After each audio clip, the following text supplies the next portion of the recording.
Hello, everyone. My name is Ryan Mosser. That is one of my best friends, David Cahoon, and you're locked into another episode of the Commissioner's Couch Fantasy Football Podcast. Tonight is episode 26 of the show. 26 episodes of sitting down on this couch. Well, computer chairs, I guess, but you guys sitting on the couch, talking ball, talking fantasy, and building this thing, one conversation at a time. And every week it feels like, the show grows a little more legs, the community gets a little louder and the energy gets a little stronger. And this week, this one feels like a reset button on the entire league, because the 2026 NFL draft is behind us, but free agency is where the league pretty much reshapes itself. I would say, it's where roles change. It's where values swing, and free agency, I think, is where fantasy leagues are won before the season even starts. Last week we talked about the draft fallout, the winners, the losers, we talked about the rookies who landed in the perfect spots, and the ones who are going to have to fight an uphill battle. Tonight we're going to shift the spotlight to the veterans again. The guys who already have resumes, the guys who already have roles, the guys who whose fantasy value, just changed because they packed up a suitcase or their team, maybe shipped them out. Yes, shipped them out or signed another player in their spot. Every move matters. Every landing spot matters. Every role change matters. And if you're trying to get ahead of your league this fall, this, I think, is the episode that you're going to want to hear. This is where we're going to separate the noise from the truth. Where we figure out who you actually upgraded, who just changed jerseys per se. I think this is where we're going to find the sleepers, the risers, the traps, the players who just became league winners without anyone noticing. So settle in, get comfortable, grab whatever you're going to drink tonight, and let's talk about some new homes and new values that are shaping the 2026 fantasy football season. Let's do it. Yes, new homes, new value. We are going to go through each division today and talk through either players that have left to join a new team, talk through what the fantasy implications are for them, or players that may be impacted by free agency this offseason. So strap in. It's going to be fun. We're going to dive in deep here, and it'll be a good time. So, yeah. How you doing, man? Coughing and muted. Doing good, man. Doing good. Tired, exhausted. Had a very long week. But happy to do this. Excited. So yeah, same here. I had a long week too. But anytime we get to talk about fantasy football, I'm happy. So I'm happy for sure. All right. Well, before we jump in, we have a couple of sponsors to talk about. So the first one, I will play a video. Nice. Discover our collection of handcrafted candles. That's right, every product is thoughtfully created in small batches free from harmful toxins for mindful everyday indulgence. Our candles are hand-poured in coconut soy wax with natural wood wicks, offering a long-lasting burn and rich fragrances. Create a cozy, safe ambiance for your home with candles from Alley Rose Fragrances. First-time customers use the promo code InsideEdge20 to receive 20% off your order. AlleyRoseFragrances.com, proud sponsor of the Inside Edge Podcast Network. Alley Rose Fragrances. Thanks, Kyle, for that read. That was awesome. Yeah. All right. You want to read our other sponsor? Yeah. Sorry, we went off track there. I was looking for your call to action, but we're cool. No, you're good. We are also brought to you by Monster Moments Photography. We are a husband and wife wedding photography team based in Cleveland. We specialize in providing the best wedding photos in Northeast Ohio. Check out our website at monstermomentsphotography.com. That's MOSSOR, momentsphotography.com. Go and drop that call to action, baby. Yep, I got you. Hold on. Sorry. I have a puppy down here with me, and she is getting into things, so trying to keep an eye on her. There you go. All right. Well, yeah, if you are rocking with us and on the couch enjoying what we're doing, go ahead and give us a follow and subscribe to us on all the socials. We are really everywhere that you're trying to be. So X, YouTube, Facebook, Instagram. I'm sure I'm missing a few. TikTok. Go ahead and give us a follow on the Commish Couch. You can find us at the Commish Couch everywhere. You can also find us everywhere that you get podcasts. So go ahead and turn on automatic downloads and subscribe to us there. Leave us a 5-star review because we want to get all this information out there to help everybody with their fantasy football leagues. Yeah, and we appreciate everyone who has already subscribed. We're getting some traction, and we really appreciate it on all platforms. Spotify, Apple Podcasts, all of them. As David said, he's got a puppy probably biting his ankles right now. So Literally what she was doing. So. It's funny. Sorry, I have a cat that just had kittens, and they're getting bigger. And my sister already called dibs on 2, so I'm getting rid of them. Oh, nice. Good for your sis. Yeah. Yeah. Well, all right. Shall we jump in and talk about new homes, new value? Let's do it, bro. Let's do it. All right, let's do it.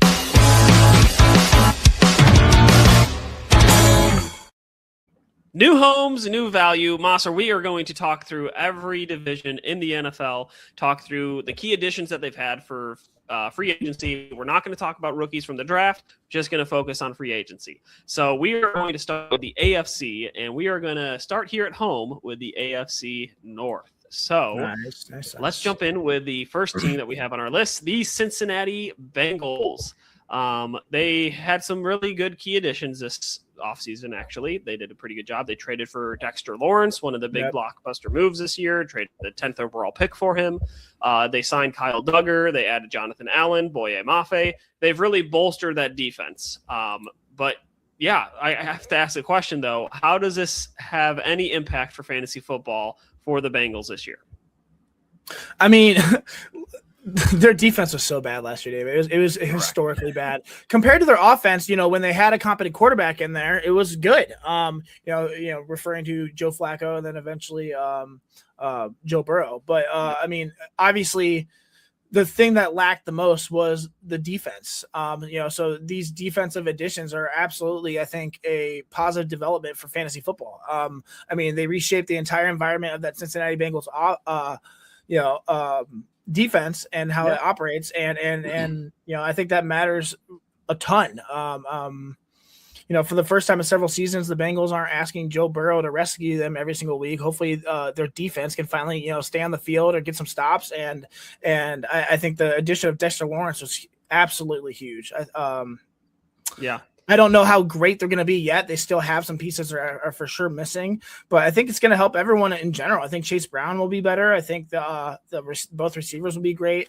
So I just think in order to just be a better team, and you have to make that defense better. I mean, it was historically bad. It was one of the worst in the NFL last year, and it was literally garbage. It was definitely a handcuff for that team. So yeah, and I think this is going to have some fantasy implications. I think the defense is going to be a lot better. It's, I think, going to impact the running game for the Cincinnati Bengals the most. I think somebody like Chase Brown may be a huge benefactor of this, because if that defense can actually hold teams score lower points and they can just run out the clock with a running back like Chase Brown, then that's going to really help him in the fantasy game and help him get some really good late game scrimmage yards that'll help boost his points. So I think it helps him the most. I still think it does help Joe Burrow in the long run, because then he doesn't have to just go and do a shootout every week. He can really just focus on actually trying to win the game and do the game plan that the coach has for him. So not to mention just go ahead. Sorry. No, you're good. I was just going to say, I think they've had a good offseason. I'll be curious to see how it all comes together, but on paper, they've gotten better. So, yeah. I mean, and bolstering the defense, I mean, they gain a more dependable weekly for these fantasy players. So think of Jamar Chase and T. Higgins specifically. They will get better field position. So you think that, hopefully they will have better opportunities to get in the red zone. They'll have more efficient targets, fewer games where the offense is forced into reckless, high-risk passing. I think this will just naturally balance the offense as well and just make everyone better, which is what it's supposed to do. So less tread on the tires for their wide receivers running too. Right. So I agree. All right, well, let's jump into our favorite team, the Cleveland Browns, for the AFC North.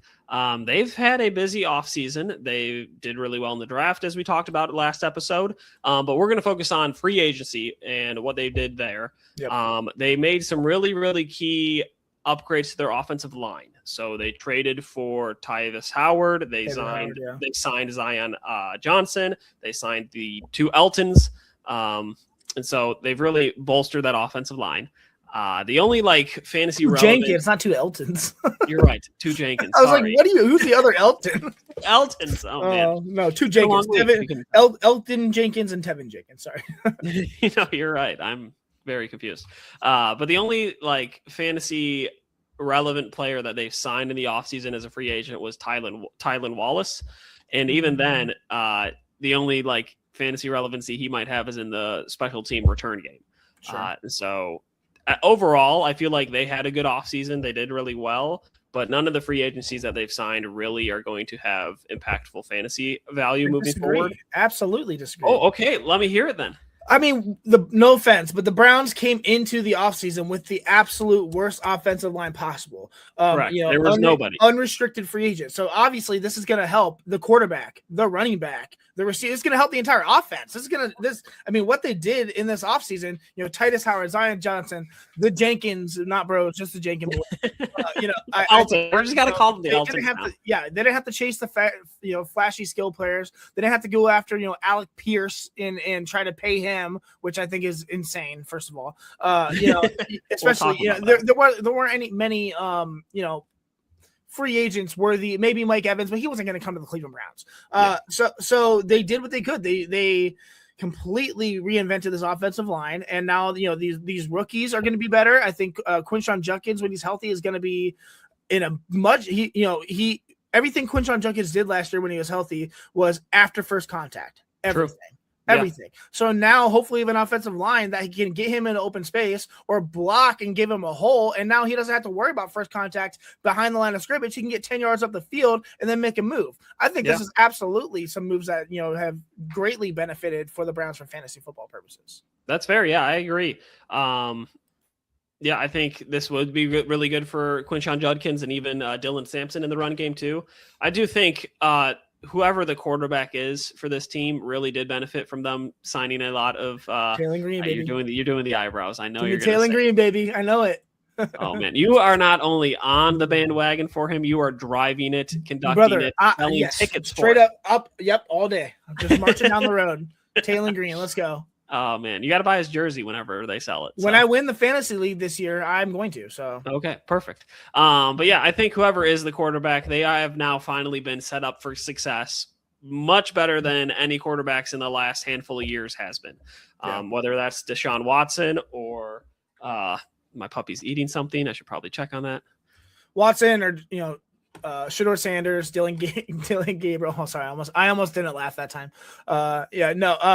Regardless, the quarterback position I think becomes more stable. The running game is going to become more efficient. The passing game becomes more reliable. I think this offense finally has a chance to function like a real modern unit. And I for one, I'm a Browns fan.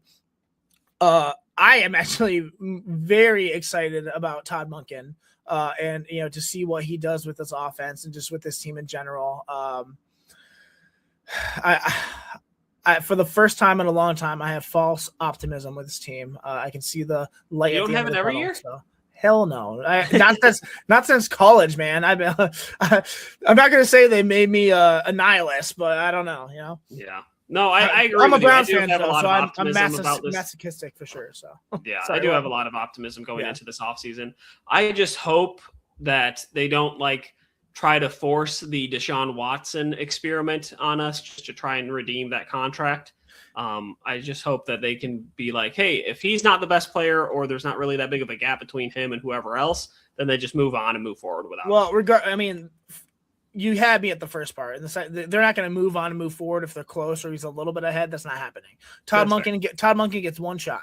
He's a head coach. He's in his 60s. He's been coaching for 30 years, and it's finally his turn. He's not going to settle for – and he's going to pick the best player at the position that he believes can take this team farther in the 2026 season and then evaluate after that. But to think Watson's a little better, but Shedeur's close, that's not going to happen. It's not going to happen. Whoever wins is going to win. So, and it's going to be Taylor Green. So, honestly, I'd be fine with that over Watson. So, all right, let's jump in and talk about the Baltimore Ravens.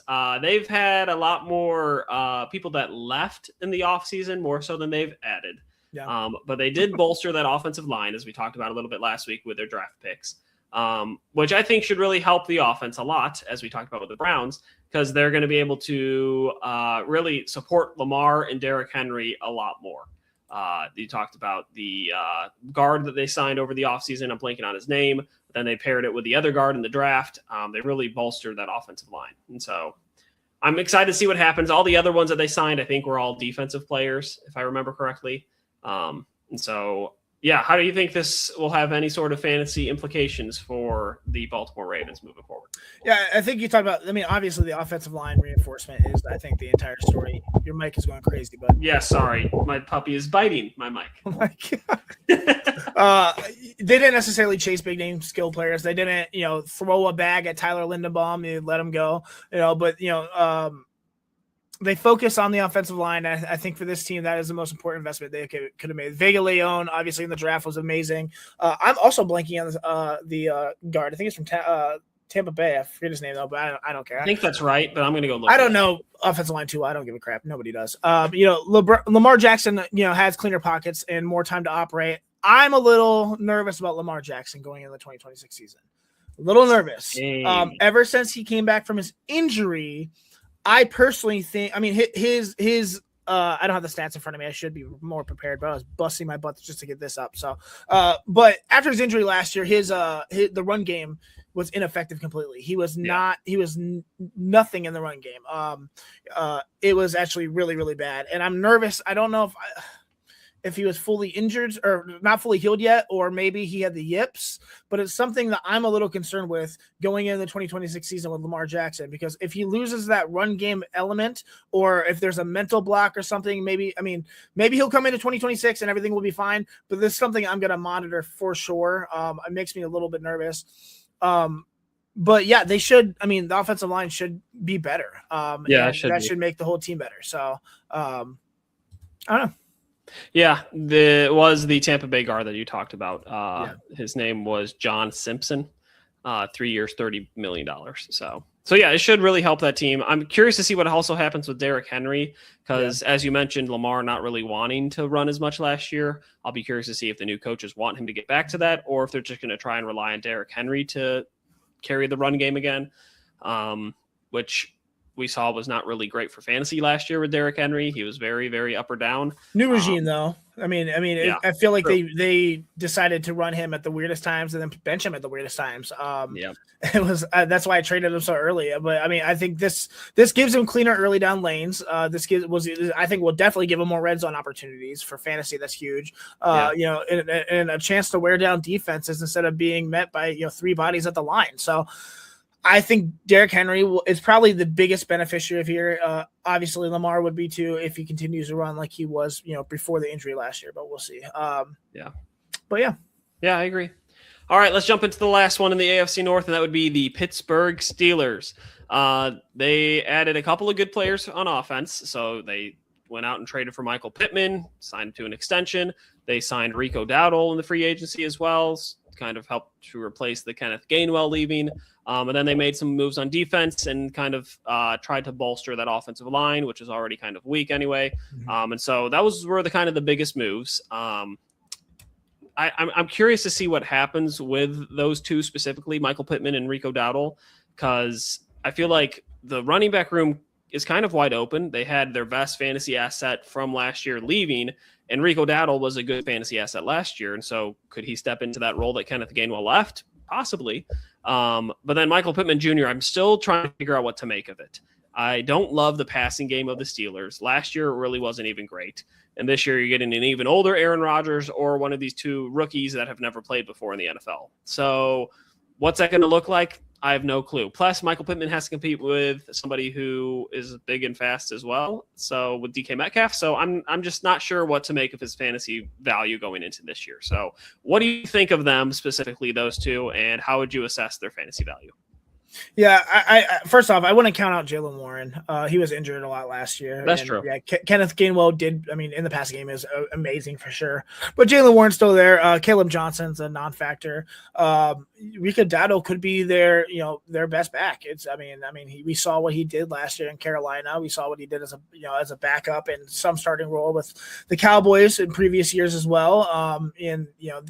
It isn't as wide open as I think you think it is, but it's pretty wide open, and I'm excited to see what happens. I think if anything, it'll be a two-man split in the backfield, but Dowdle will definitely be fantasy relevant this year. Pittman, I liked the move personally. I think I think he brought the Steelers what they needed. I think a reliable. I think he's a first read target, in an offense. I thought he was great with the Colts. Turns out now he's going to be a second read target, and I think that's even better. So, a physical presence who wins through contact. I think, just a wide receiver who can stabilize the passing game on early downs as well. I think the only thing that is questionable, obviously, is that quarterback room. We have no idea. I have zero faith in Drew Aller. I secretly just love Will Howard and want him to do well. You have loved Will Howard. I love Will Howard. So I personally think Will Howard, if Aaron Rodgers doesn't come back, which I think Aaron Rodgers could sneak over to the Cardinals, which would be interesting, but I don't know. Interesting. Yeah, but I don't know. To me, it's going to be either Rudolph, Aller, or Howard, and I like Howard, man. But I for fantasy football for Pittman, I'm a little concerned. I do think he's a reliable target. I do think he'll be good in the passing game, but how good is their passing game going to be? I have no idea. New coaching, major questions at quarterback, and like I saw a report that the Steelers are completely trying to erase everything that Drew Aller ever learned as a quarterback and to instill what they want him to learn. And I mean, they don't have a quarterback. So So I don't know. Pittman, I think, could do well. I think Dowdle will get his though. So yeah, I agree. I'm curious. So if we're doing this AFC North pick, if you're in a regular redraft league, standard scoring, would you rather draft one of the Pittsburgh wide receivers first or one of the rookie Cleveland Brown wide receivers first? I'm putting you on the spot here, but I feel like that's kind of where I'm at with it. I don't know which one I value more now. I'd have to go with Pittsburgh. I mean, as much as I think that these two rookie, Casey Concepcion and Denzel Boston will do well in the NFL. There's the offense for the Browns is still questionable as well. They don't have a quarterback, and they're rookies, and so we don't know. I mean, Harold Finn Jr. I think might be the target leader in that offense next year. Obviously Quinshon Judkins is going to get his. And they still have guys like Jerry Jeudy who is going to want to demand targets because he is the veteran leader in that room and is a crybaby and still can't catch the ball. Jerry Jeudy sucks. I don't know. Nonetheless, I just don't think in year one, maybe they will outperform a guy like DK Metcalf, who, he's, is probably got his back up against the wall in that offense because it's not a great offense. He's still a decently good player. I think he's probably a top 20, 25 fantasy receiver this coming year. Pittman might be 30, 35. I just don't know, unless like Casey Concepcion is a volume monster and just is catching everything in the short and intermediate passes. It's probably going to be one of those Steelers receivers. Gotcha. Yeah. And originally I was leaning towards the Browns in all honesty and taking their rookie upside potential. I don't trust that passing game of that offense. Yeah. I feel like everything kind of runs through the run game in Pittsburgh right now. Even if Aaron Rodgers comes back, I still don't trust that passing game is going to be explosive or dynamic and score a lot of touchdowns. And so I think that's kind of where I'm leaning right now. Sure. But as we get closer to the season, my opinion might change. We'll see. Yeah. All right, let's jump into the AFC South.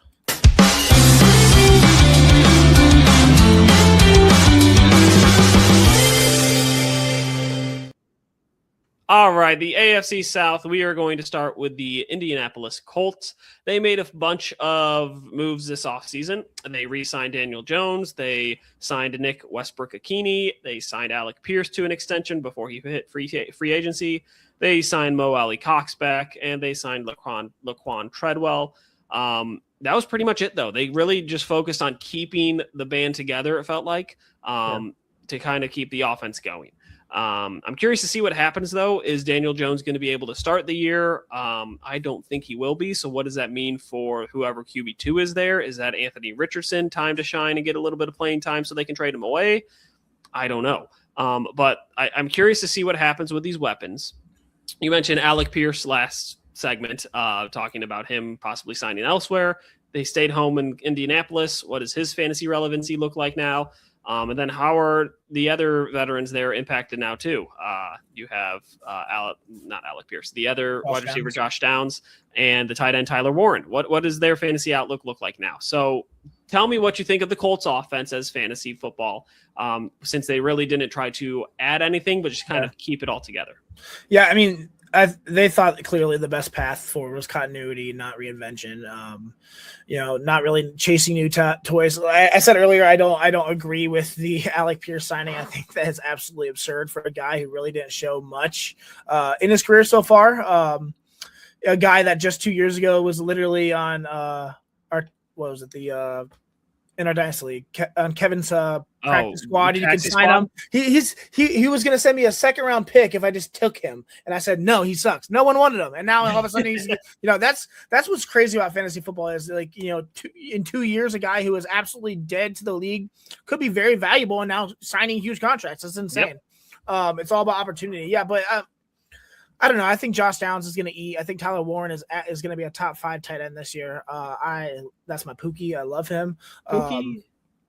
I just they kept the system intact. They keep the roles defined. I think Daniel Jones, if coming back healthy, he was one of the best quarterbacks in the NFL last year. He was very efficient. He was a very top productive. 5, top 10 quarterback. It was crazy. He had many QB1 weeks, which is insane. Yeah. I think with the same receivers, the same tight ends, the same structure around him, that's just going to continue that continuity. It's going to, I don't know. I'm excited for it. I think the coaching staff, will continue to value rhythm and timing. And that's going to work well with this offense. I'm excited. I think that, sometimes just staying put and doing nothing might be the best thing. Obviously, their first round pick this year was Sauce Gardner with that trade. So I'm happy with it. That's cool. Yeah. I'm happy and fine with them keeping the band together. I wish they would have done like something a little bit more than just Laquan Treadwell, the wide receiver. First round pick, Laquan Treadwell, the old man, Laquan Treadwell. I just wish they would have done something a little bit different because you're putting a lot of eggs in the basket of Alec Pierce and Josh Downs, who are good. And I think I'm higher on Pierce than you are. Give me Josh Downs all day, baby. But yeah, I'm curious to see what that looks like if those two don't pan out. Who's going to step up then at wide receiver? Is it just going to be Tyler Warren show moving forward? And then I'm also curious what the depth behind Daniel Jones looks like if he's not really able to start the year. And are they able to hit the ground running? Or are they going to have to take like 4 losses in a row to start the year before he comes back? So I'm curious to see what happens. I'm bullish on them overall. I like what it looks like. I like the outlook. I'm going to be targeting some of these wide receivers and that tight end, Tyler Warren, in drafts. But overall, I do have some healthy concerns as well. So not to mention they have Jonathan Taylor, one of the best running backs in the NFL. So that is true. Jonathan Taylor is very, very good. Sorry, my puppy. I hear it. It's fine. All right, let's move on to the Jacksonville Jaguars. They had a crazy free agency period this offseason. The Jacksonville Jaguars lost a huge part of their offense, Travis Etienne. We'll talk more about him later when we talk about his new team. But they kind of tried to patchwork losing him overall, and they signed Chris Rodriguez, Amir Abdullah, a bunch of defensive players, but they really didn't feel like, in my mind, do anything to address the offensive hole that's going to be left from Travis Etienne. Obviously, they still have Tanks Bigsby, but what is that going to look like moving forward? Who's going to be the main wide receiver in that offense? I have lots of questions more so than answers, and so tell me what you think. What is the Jacksonville Jaguars fantasy outlook for this year after free agency? I am pretty high on Bashal Tutin, actually. I think, very fast running back.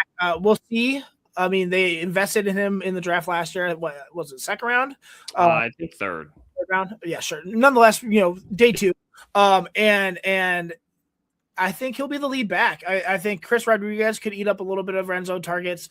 I actually like the sign of Amir Abdullah, especially that dude's been in the NFL forever. That's crazy. He has been. That's crazy. So good for him. I mean, obviously losing Travis Etienne, that's not great. And there are questions with Bashal Tutin, especially since he didn't have major stats last year. But I do like the player. I think he's got good hands, and I think that he's very fast as well. So yeah, we'll see. I am questionable a little bit if there might be a running back committee. Obviously, like you said, they don't have a star yet, but a star may be born. But until then, they're just going to try to, throw bodies in the room and see who's going to be the guy, In terms of the passing game, I think Trevor Lawrence did great last year.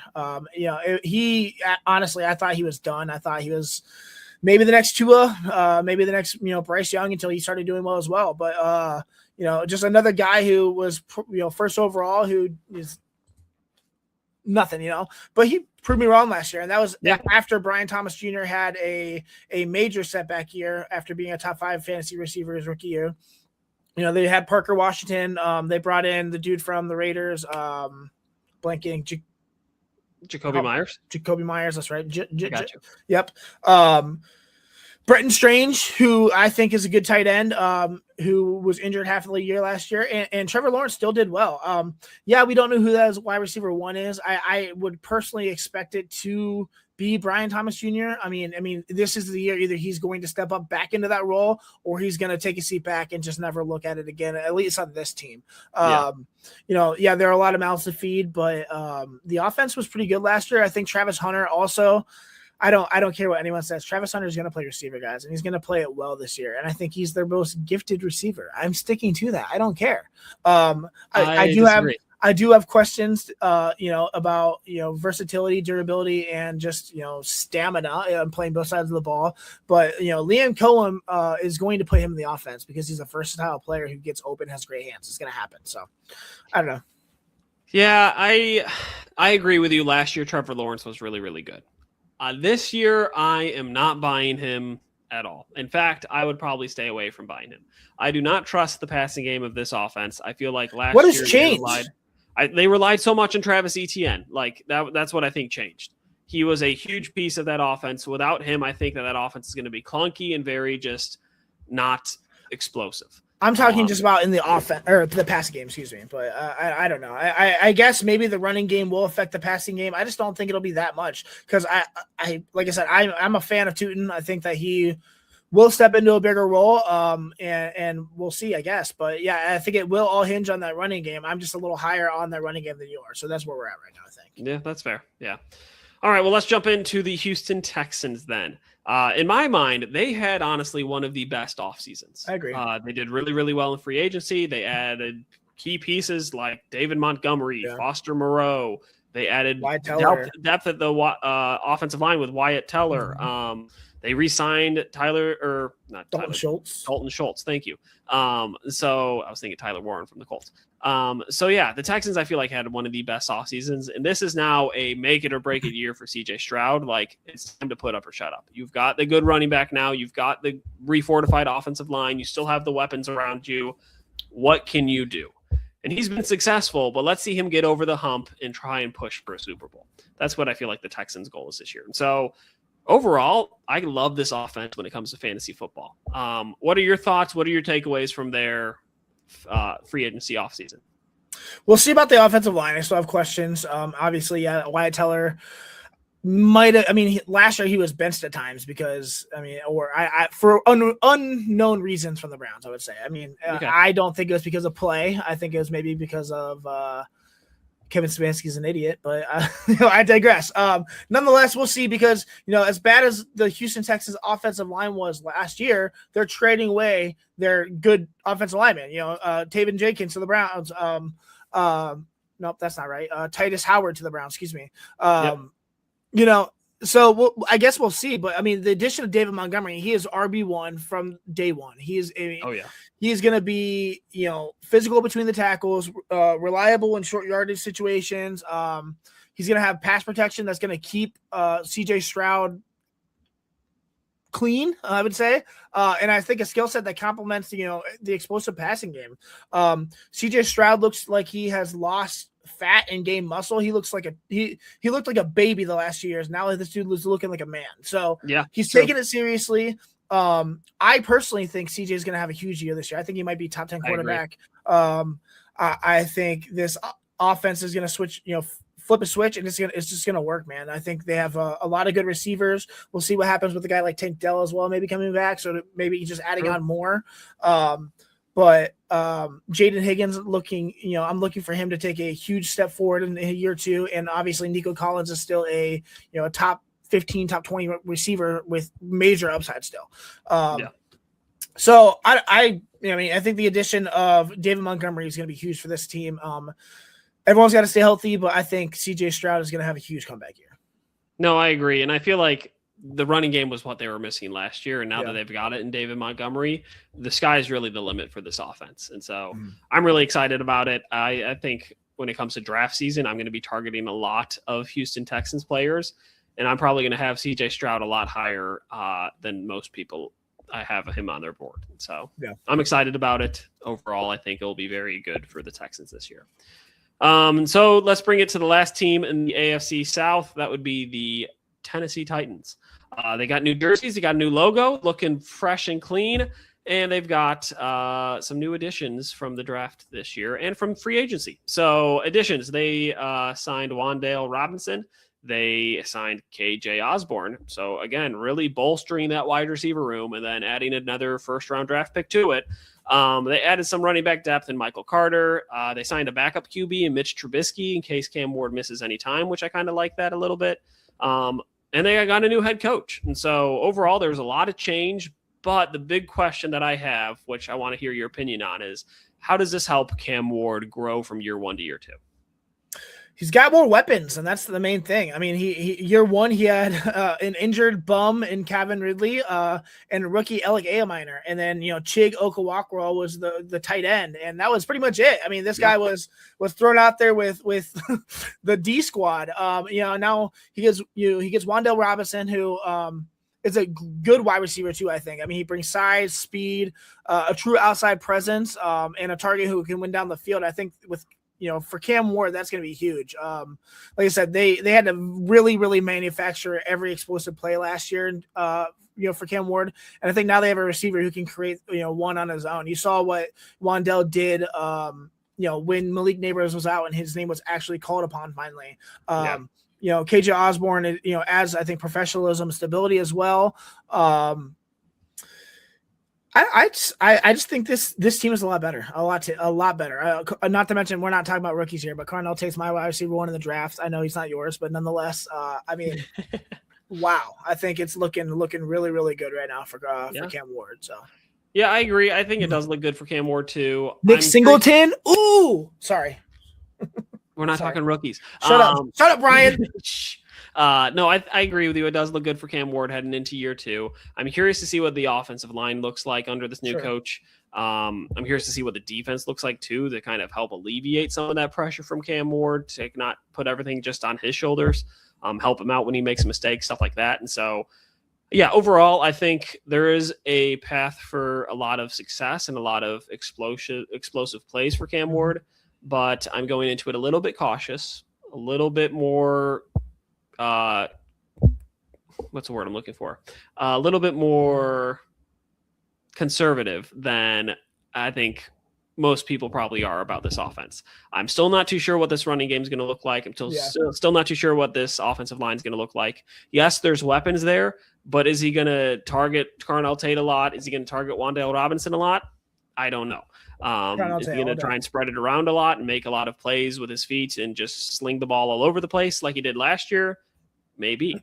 So I'm curious to see what happens. I'm a fan, but I'm also not just necessarily leading the bandwagon just yet. So Carnell Tate is wide receiver 1 in that team. He was drafted 4th overall for a reason. He's wide receiver 1, David. He is. Hey, we talked about this every week. I like Carnell Tate a lot. He's my wide receiver. I'm tired of you hating on my dude, man. I'm tired of you hating on my dude Carnell Tate. Okay. Not hating on him. I'm just hating on the landing spot for fantasy. That's it.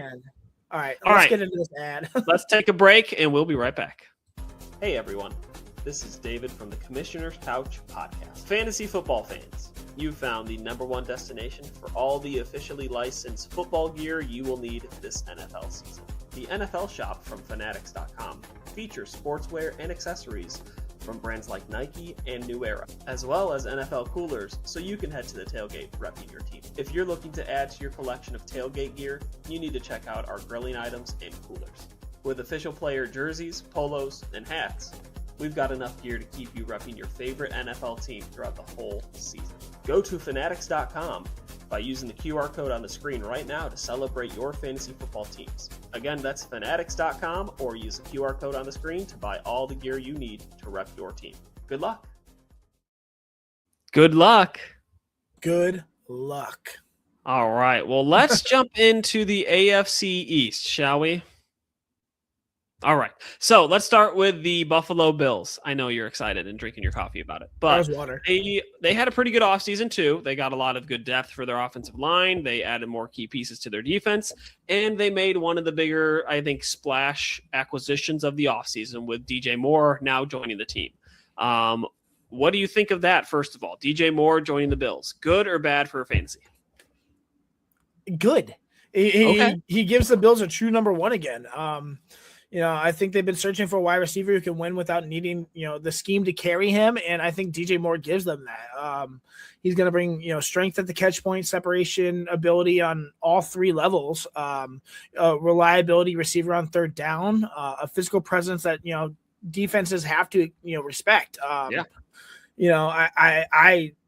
really, really, really like the addition of DJ Moore. So, yeah, I agree with you. I think it's kind of weird because DJ Moore, his NFL career path has had somewhat of a similar feel to it as Amari Cooper.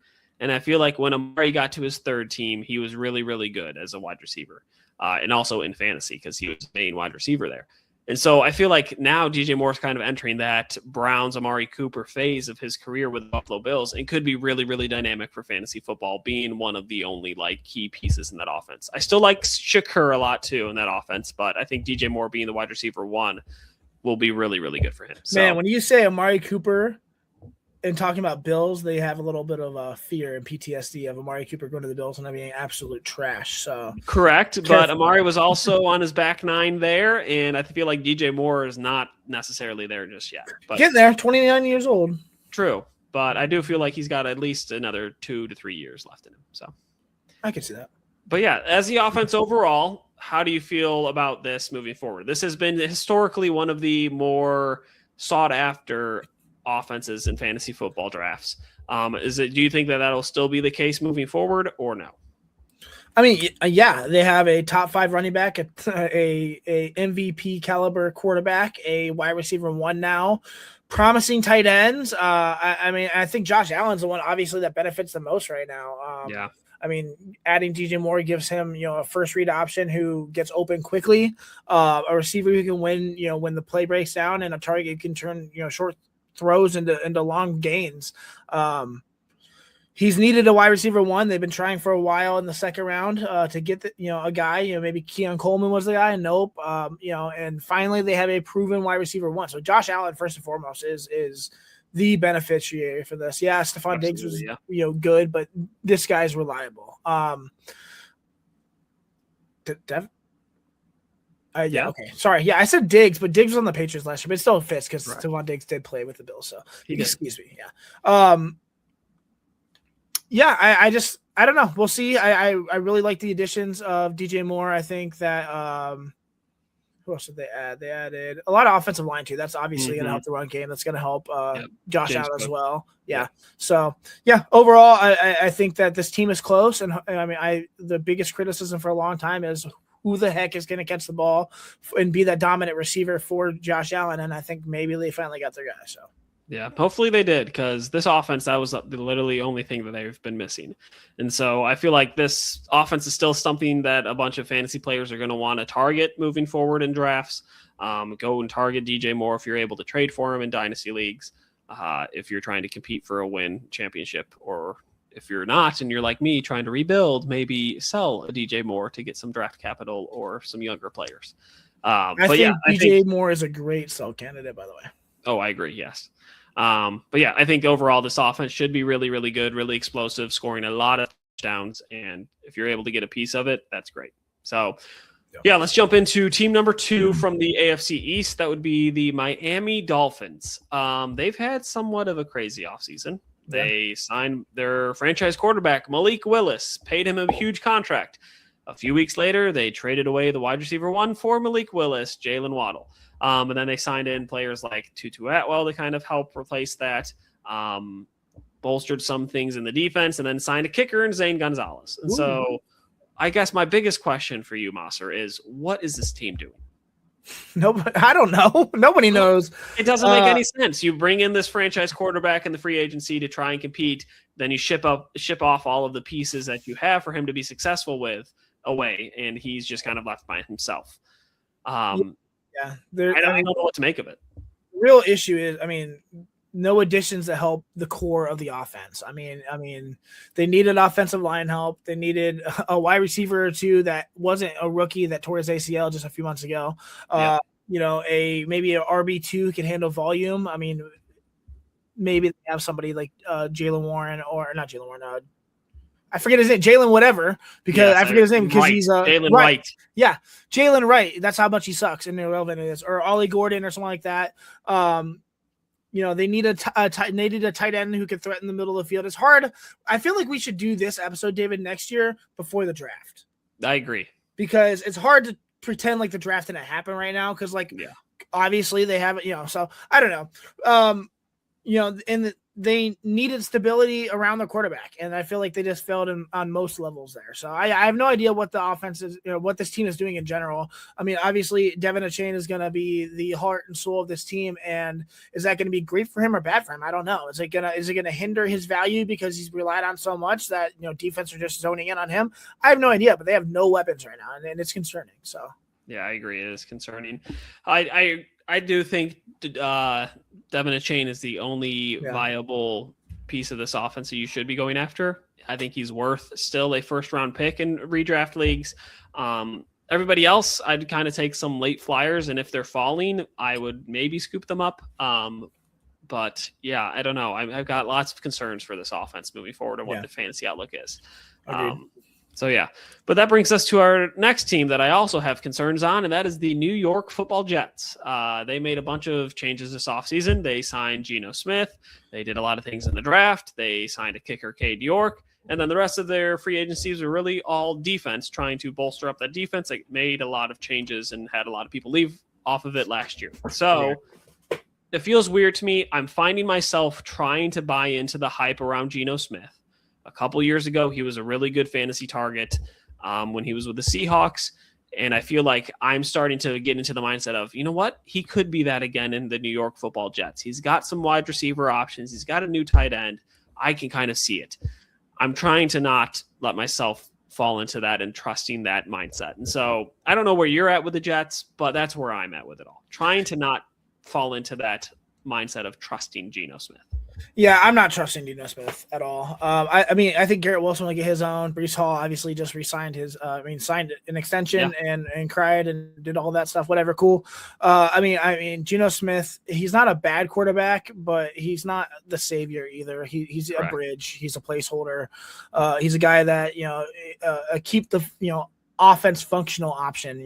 He brings experience, some level of competence, a relative steady hand. I know there's some turnover concerns, but is that because the Raiders suck? I don't know. But he does not bring, stability long-term, a ceiling that elevates the offense, or, the kind that's going to unlock most fantasy stars. I think this is the move that you make when you're trying to, build a team for the future. This Agreed, is a move when you make, that you're just trying to survive, keep your head above water. Cade York, this is the second time we talked about former Browns kickers in the last, which is insane. But if you're a Browns kicker or you're a former Browns kicker, you probably suck. We'll see what Andrew Smythe has, but I have no hope in Cade York. I've seen him. He's garbage. He has, he does not have that dog in him. Yeah, there's a cool photo of him at LSU kicking in the fog, but there must be fog in his brain because he's garbage. So that was good. Thanks, bro. I agree with you. I feel like Geno Smith is good enough to where you can evaluate decisions for the future, whether that be evaluating wide receivers, evaluating tight ends in the passing game, but he's not good enough to really carry an offense. And so that's where I'm trying to figure out my fantasy tolerance of him right now is, can I tolerate Geno Smith being my QB2, QB3 on a team? Maybe. I don't know. Do I trust him? Still probably not. The thing that They added Kenyon Sadiq. They added Omar Cooper Jr. They added these pieces that theoretically should help this offense, should help him. But I mean, until I see it, see concept of proof that he's actually going to be good in this offense, I'm not touching him. I'm not. So that's fair. Yeah. All right, well, let's jump into the last one for the AFC East. That would be the New England Patriots, the team that was in the Super Bowl and choked last year. So they've made a bunch of moves this offseason. They did a lot of things to help out their defense, really bolstered that up a lot of thought. They helped with their offensive line, signing Elijah Vera Tucker, a very seasoned quality offensive lineman. And then they made a move and signed Romeo Doubs, a big body wide receiver who's been pretty efficient in his time in the NFL. Maybe not a fantasy football superstar, but still somebody that has been relied upon for some flex spots and stuff like that. And then there's the rumor out there that they're going to trade for A.J. Brown. And so I guess, what do you make of the Patriots off? Yes, really, there's rumors of that. What do you make of the Patriots offseason? Do you feel like this is going to help bolster that offense and help them in fantasy football, or kind of just be like, hey, they're going to be maybe the same as last year? I mean, yeah, Romeo Doubs is a nice addition. I think he's a steady receiver. Might go in there right now as a wide receiver 1, but is probably a wide receiver 2. Nonetheless, he's reliable and was a great part of that Packers offense for many years. Elijah Vera Tucker is a massive upgrade for them. I think that was the main concern for them even in the Super Bowl was offensive line and stability. I know Will Campbell was injured a little bit and played like garbage. So Vera Tucker will help in the inside a little bit. I just think bolstering the offensive line in general was beneficial. The A.J. Brown, obviously, I think A.J. Brown is going to become a Patriot. I mean, it's not even a secret at this point. I mean, everything that they've done toward this offseason, I think, is pointing towards that for sure. I mean, they added a complimentary wide receiver in Romeo Doubs, not a star. They upgraded the offensive line to support a high volume passing attack. They built a defense that can support a playoff push and a late playoff push. And I think they have the draft capital to make the move as well. So, I mean, and not to mention the connection with A.J. Brown and Mike Vrabel. I've mentioned this before, but they were very close when A.J. Brown was at Tennessee and Vrabel was like, and I think that come June 1st, he's going to be a Patriot. So, Yeah, I agree. I think this has been a good offseason for the Patriots. I'm excited to see what happens. I feel like Romeo Doubs makes the floor of the wide receiver room for the Patriots a lot higher than what it was. And I feel like A.J. Brown would just take the ceiling of that wide receiver room even higher. And so I agree. I mean, last year there was just a mix of, I think, a lot of wide receiver 4s in that team. Yep. And they made it work. But now right now you have a solid wide receiver 2 and a bunch of wide receiver 4s. And if you get A.J. Brown, then you have a 1, a 2, and 4. So that obviously is a much better team. So yep, I agree. All right, well, let's take a quick break and then we'll jump into the AFC West.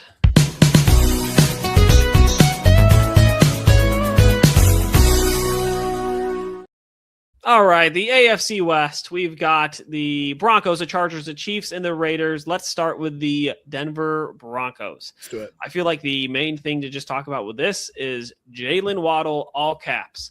This was their main move of the offseason. Yes, they re-signed some running backs. Yes, they re-signed some offensive line and defensive players. But this was the big splash play that kind of shook the whole NFL world this offseason. Jalen Waddle traded to the Broncos. I think it's a great move for them. They, I think, now have a very rare, very robust wide receiver room.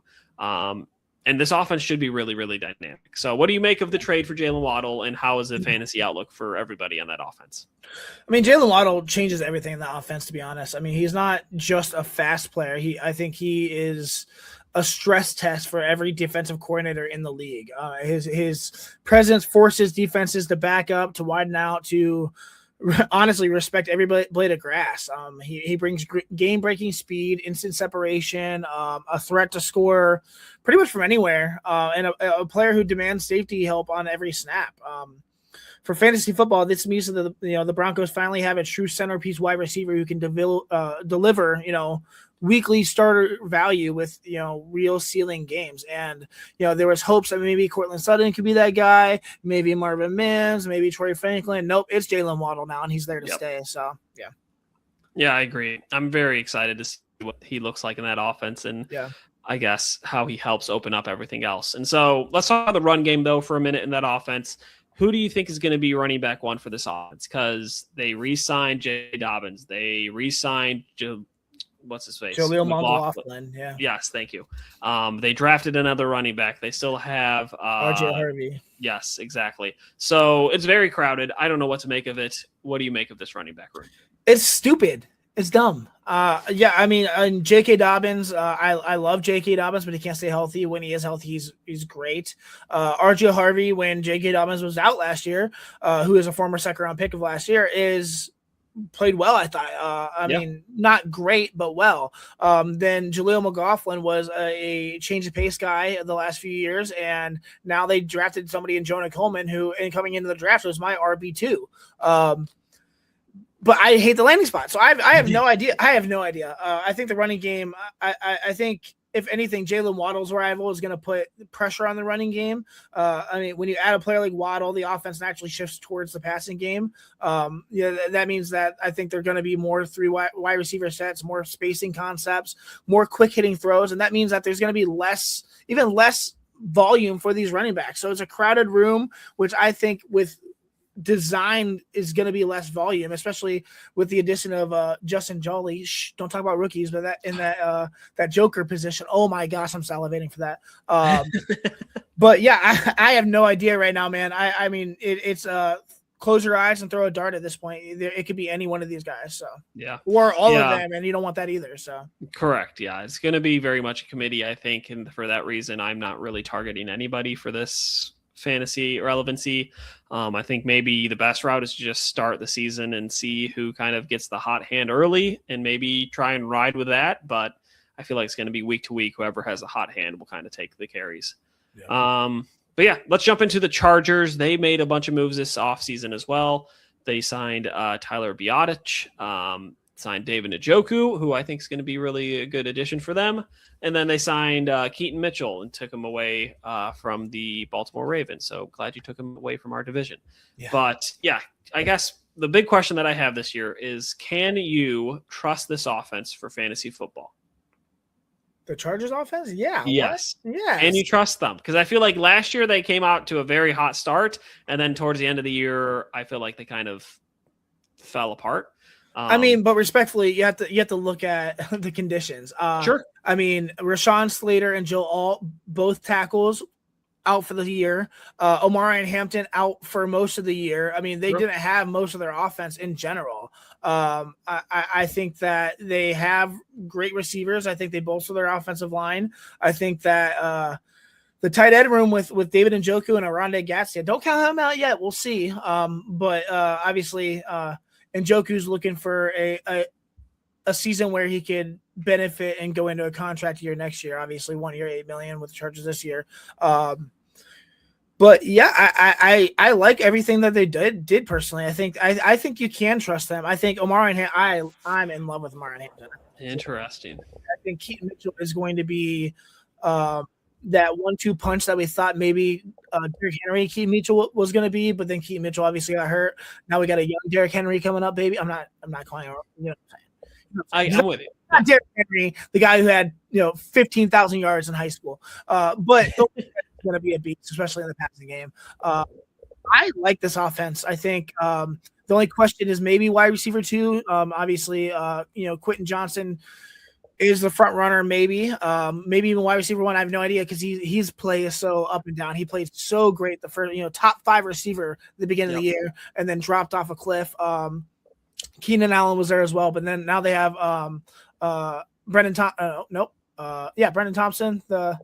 They drafted him, and then they also drafted Trey Harris last year as well. Yeah, exactly. So there's a lot of guys there. We'll see who's the wide receiver 2. I think Ladd McConkey is going to be that wide receiver 1 for that team. But I think this offense is going to be good this year. So I like the quarterback. I think, if anything, I have questions about the receiving room, but we'll see. So Okay, fair enough. I will be honest with you. I'm finding it hard to trust them.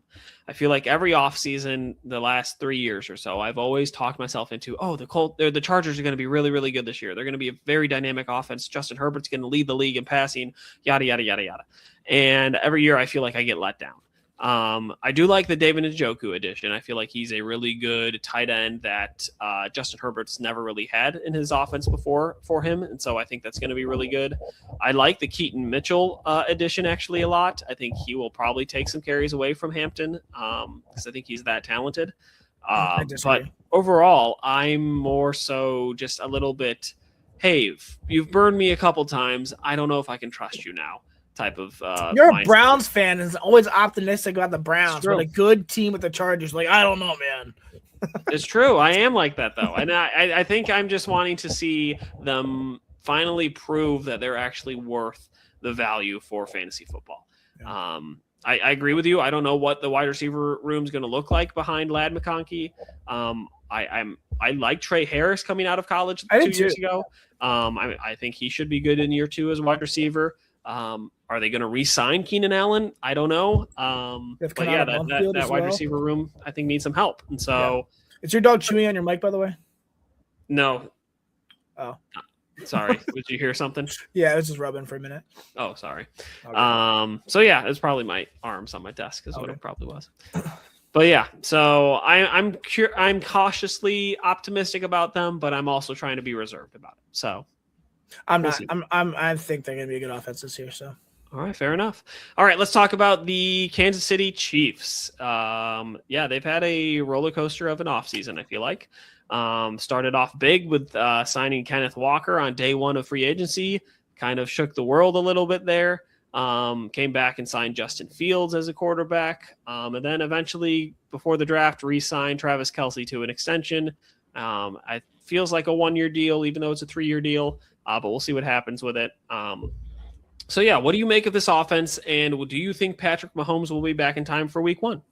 Probably not backward. I mean, I don't know. I think that Justin Fields is a fine piece to plug in there on that offense. And hopefully he'll do okay. I think adding Kenneth Walker was a home run. I think signing Travis Kelce again, a no-brainer, obviously. But, yeah, this running game finally has something. I think maybe before Pacheco got hurt, maybe a little bit, maybe the Kareem Hunt year, but I'm going back to maybe Jabbar Charles time. I think this Kenneth Walker is going to be a beast in this offense. Okay. Obviously it's going to be injuries, contingent on that, but he's always had the talent, he's always had the explosiveness, he's always had the ability to take over games. What he's not had is an offense that's consistently create space, create scoring chances, and has favorable fronts, and not to mention he's now the RB1 with not somebody sharing the backfield. I mean, sure, there's a couple of other rookies in there, but they're not, they're just rookies. So he's going to step into a top tier scoring offense, a quarterback who, when Mahomes is in, who forces defenses to respect the run and scramble. A tight end who still commands, defense's attention, a scheme that, thrives on efficiency and chunk plays. I think this is the first time in his career that the environment matches the talent. As long as he stays healthy, I think the sky's the limit for Kenneth Walker in this offense. No, yeah, I agree with you. And I feel like I'm at the point now where I have to seriously consider, is Kenneth Walker in the consideration for RB1 for fantasy football next year? No. I think that there can be a path for it. What'd you say? Don't be ridiculous. I'm not being ridiculous. I feel like there's a path where it's very, very possible, especially if somebody like Patrick Mahomes doesn't necessarily start the year. He could be the main focal point of that offense in those first couple weeks of the season. And so I think there is a world where Kenneth Walker could be RB1. I'm not saying it's going to happen, but it's making me consider it as he's now in this offense. And so overall, I like what the Kansas City Chiefs have done this offseason. They've really set themselves up to have flexibility, whether or not Patrick Mahomes needs time to heal to start the season or not. But yeah, I think that offense should be dynamic, and I would be very much targeting Kenneth Walker early in the drafts. You're saying RB1 in his career, 20. So he's 18, 19, 27, and 22. So that's a huge jump. Huge, massive. I'm strongly considering it. I think he'll have a good year. I don't think it'll be RB1, but Okay, fair enough. Well, do you think it'll be top 5? no. Okay. Top 12. Okay. All right. Well, we'll Respectively. see. All right. Well, let's talk about this last team in the AFC West. That would be the not Oakland, Las Vegas Raiders. They made some key additions this offseason by bolstering that offensive line with signing Tyler Linderbaum to the largest center contract in the history of all contracts, it seems like. They signed Kirk Cousins to be a quarterback. Will it be quarterback 1 to start the year or quarterback 2? Who knows? And then they also signed some key role pieces like Connor Hayward to fill that fullback / utility piece in the offense. Yeah, and that's pretty much all that they did. The one thing that I guess I'm most focusing on this year for the Raiders is one word, which is called growth. I want to see this offense grow from being just complete garbage last year to being competent. If they can take steps into that, then I will feel really, really good about a lot of players' outlooks going into next year, and feel really good about this team moving forward. So that's kind of where I'm at with it all. The one thing that I didn't like is how they didn't address wide receiver really in free agency or the draft. There's a lot of question marks there, I think. But yeah, overall, I feel like they've raised their floor, which is all that you can ask for. So what do you think of the Raiders heading into next year? Their best addition was Max Crosby for sure. So no. Tyler, what a weird addition by subtraction by addition. Yeah, right. So dumb. Tyler Linderbaum obviously is, I think, the most important addition, and it's not close. He's a kind of offensive lineman who changes everything without ever touching the football. Other than snapping, of course. He touches the damn it. Yeah, of course he does. I'm an idiot. But he brings elite communication. He brings leverage, elite athleticism for the position, a stabilizing force, both in the run and passing game. Ashton Genty is a huge beneficiary of this pickup for sure. Yep. Linderbaum's going to be the anchor for the Raiders, and probably the guy they'd be missing for a very long time. He's going to make the quarterback better. He's going to make the running backs better. He makes the entire offense more efficient. I think great pickup. Kirk Cousins probably will start and will take on that mentor role with his twin son. And Fernando Mendoza. But I mean, little weird that they didn't take a receiver anywhere, really of significance. But 2027, it looks to have some really, really good receivers. And Smith. Dude, that'd be crazy. I low key, I would hate it because of the team. But if he went to the Jets and played 1 year with his cousin Geno Smith, I think that'd be pretty fun. So. That would be fun. Yeah. But I don't want him on the Jets, so I don't know. And they need a quarterback, so it's not going to happen. Yeah, I agree with you. I feel like this was a good offseason for the Raiders. I'm excited to see how Tyler Linderbaum really helps shape that offense. Again, I feel like the only 2 pieces I would be targeting would be Brock Bowers and Ashton Genty moving forward. Maybe if you want to take a risky pick in dynasty drafts and Fernando Mendoza, that's fine.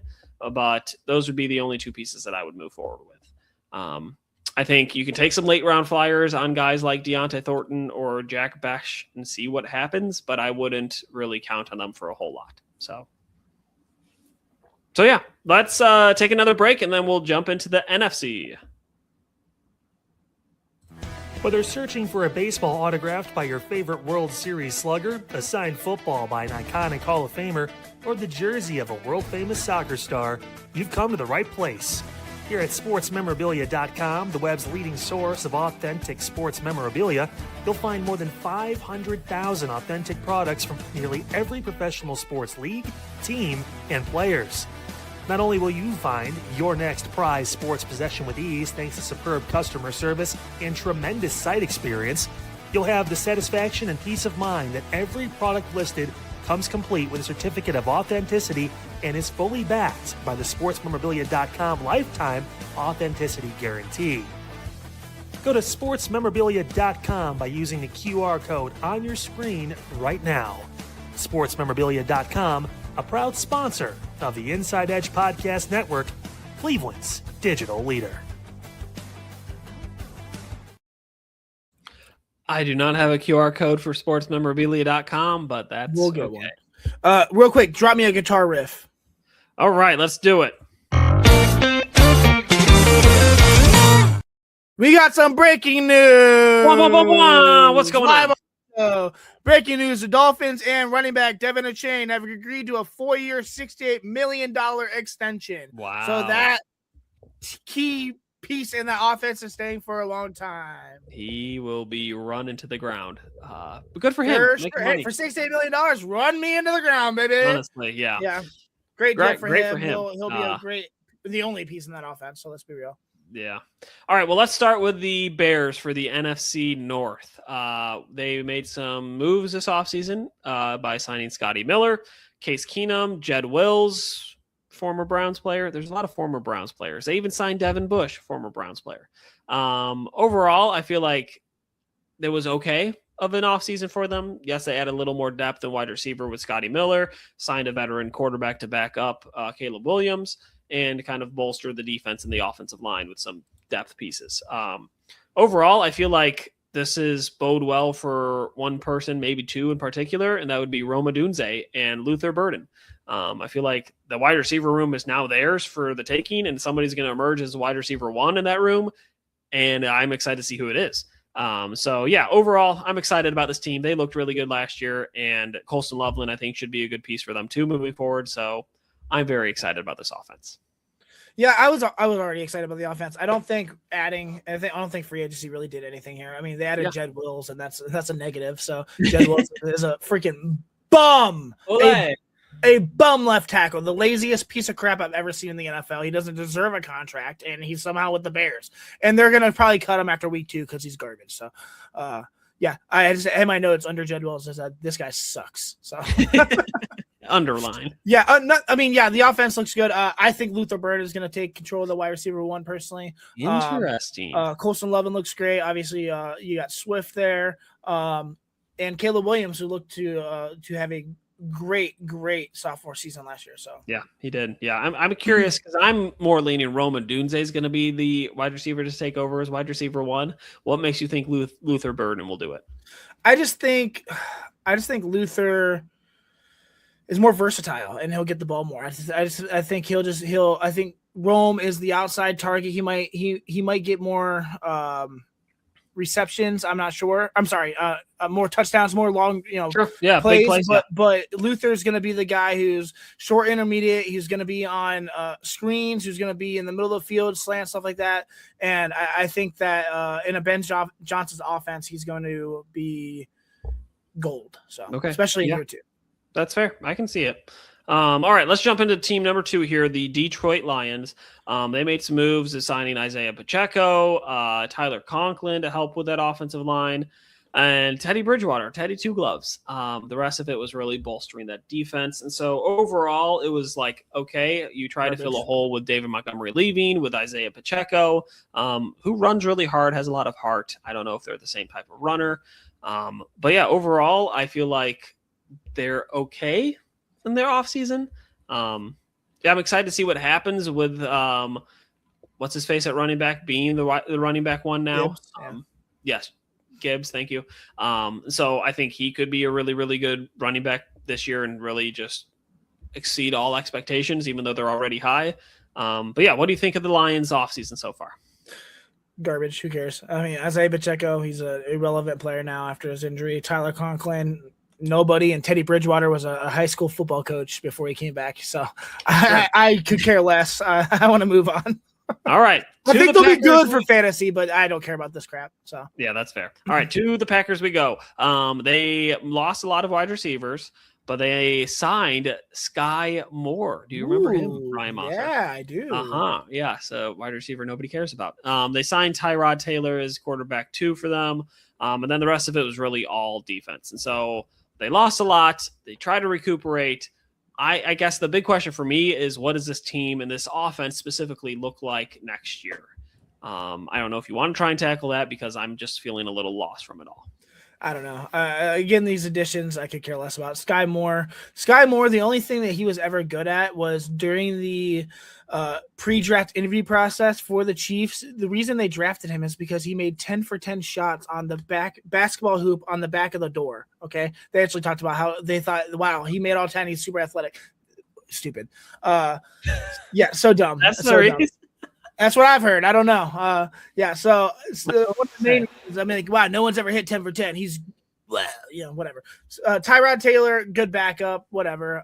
And they needed some defensive reinforcements for sure. They had a good defense last year, but I mean, they lost to the Browns because their defense wasn't good, and that's embarrassing. So, yeah. So I don't know. I think this offense will be fun. I think it'll be a lot of fun actually. But in terms of free agency, really nothing changes. So.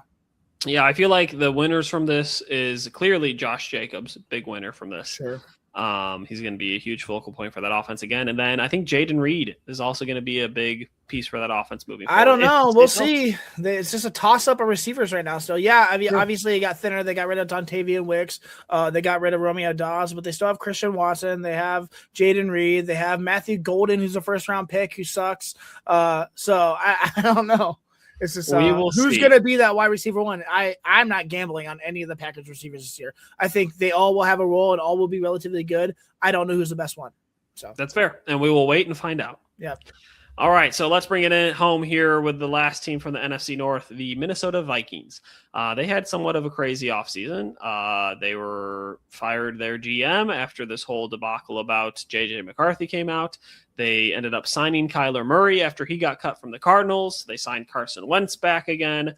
And that was about it, really. They really just focused on the quarterback room, which frankly, I think really was the main focus that they needed to focus on. And so, yeah, Kyler Murray, let's talk about him. How do you think he's going to impact this offense? He's bringing this team to the playoffs next year, baby. Whoa, you heard it here first. The playoffs. Kyler Murray is the entire identity now of this. What the hell is this great? Oh, my God. That was good. Okay, yes. Mosser is now leading the train for the Minnesota Vikings to make the playoffs. Of course, Justin Jefferson is the heart, but I mean, Kyler Murray is now going to be the centerpiece. He's going to be the engine, the spark, the bailout plan. I mean, JJ McCarthy, I told everyone for 2 years, dude is garbage. He the only reason he was good is because he knew what defenses were running because they cheated. So Jesse Minter should be great in Baltimore as well because he was a part of that team and cheated as well. But he brings, Kyler Murray, yeah, he's short, but he's going to bring elite mobility, off-script playmaking, a fantasy-friendly rushing floor. I think this offense is finally competent. Justin Jefferson, Jordan Addison, T.J. Hawkinson, all of them are huge. They're going to benefit greatly from this because they finally have a guy who can actually throw them the damn ball. I love it. I love it. Yeah, I'm with you. I feel like this makes the floor for that offense a lot higher than what it's been in years past. And Justin Jefferson is finally back in the wide receiver one conversation now that he has an actual NFL quarterback. Right. So should be exciting to see. They did sign Wentz as well, and I did like Wentz in the offense when he was healthy, but then agreed. So we'll see. So yeah, and since Kyler Murray has a little bit of history with injuries, I like the insurance there with Carson Wentz. All right, we're going to jump over to the NFC South.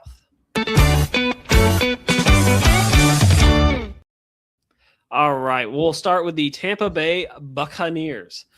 They signed Jake Browning. They signed the big running back, Kenneth Gainwell. Then the rest was about all the defense. So my big takeaways from this, big winners are Bucky Irving and Emeka Egbuka, and that's about it. I don't know what else you have to say about it, but yeah, I think those are the two clear winners. Yeah, I don't know. I'm nervous about Bucky a little bit. There's still some concerns about his injuries, even now. And I think Kenneth Gainwell is going to eat some targets. He's great in the passing game. He's just a useful football player. He's smart. He's versatile. He can handle the passing down work. And I don't think he's going to take over a backfield, but I think this is the year. It's either put up or shut up for Bucky. It's either Bucky's going to come out and he's going to be Bucky from his rookie year, or he's just going to get mixed in the fold and we'll never hear of Bucky Irving again. So it's definitely a major year for him.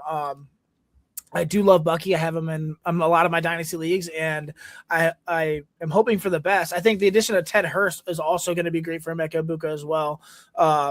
They lost Mike Evans. Ted Hurst is tall. He's fast. He'll be the outside guy. Obviously, it's a little crowded now with Jalen McMillan, Chris Godwin, Emeka Egbuka, and now Ted Hurst. But I mean, I think Baker benefits from this. I think this team got better, which I'm excited about, especially on the defense. Ruben Bain Jr., dude, holy crap, So yeah, I agree with you. I think this defense should be a lot better. This offense, I think, should be moving in the right direction.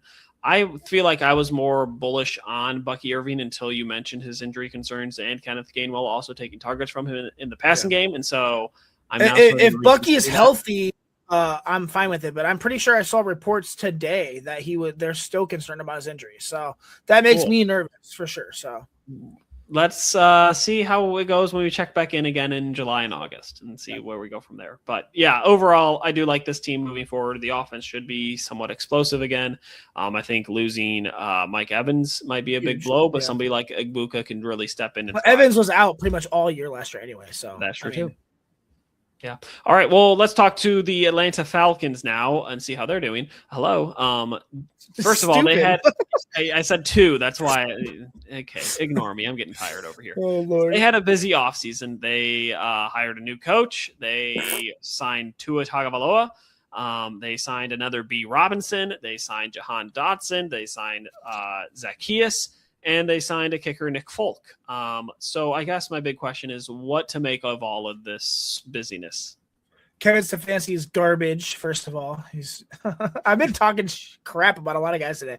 But yeah, that's warranted. Kevin Stefanski is the scum between my toes. So no, I don't like him at all.